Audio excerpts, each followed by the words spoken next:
So in the previous video, we saw that the coordinate acceleration, second derivative of r in tau, is equal to 1/2 g11 times dg, the partial derivative of g naught naught with respect to r. And then we have dt by d tau squared, and we mentioned that this is the gradient of the time, the metric term in front of the time component. So it's really the apple accelerates because of the way that time varies in r.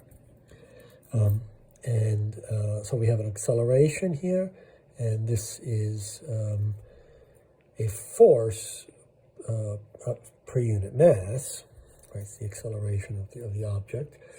Of course, it's the geodesic equation, so it really is saying there is zero acceleration because there is no force. But the space-time is curved, and so we want to evaluate these quantities. We know that g11 is equal to, it's the inverse of g lowered 1, so it's -1 minus 2 gm over c squared r, and g naught naught is 1 minus 2 gm over c squared r, and so the derivative of that in r is 2 gm over r squared.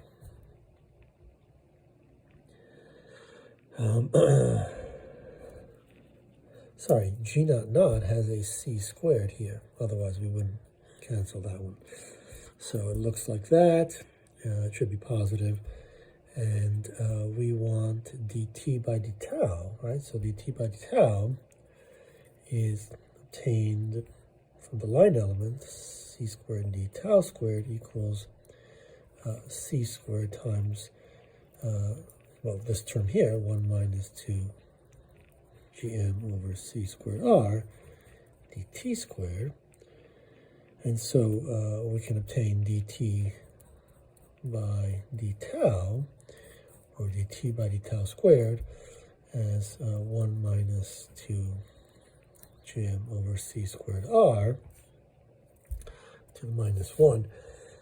And so overall, we have that the radial coordinate acceleration in proper time ends up being, we have a minus sign here, so we have a minus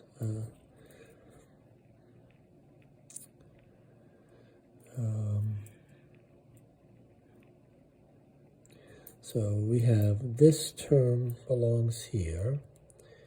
We have a half here that will cancel with this. We end up with minus gm over r squared times 1 minus 2 gm over c squared r times the inverse of that,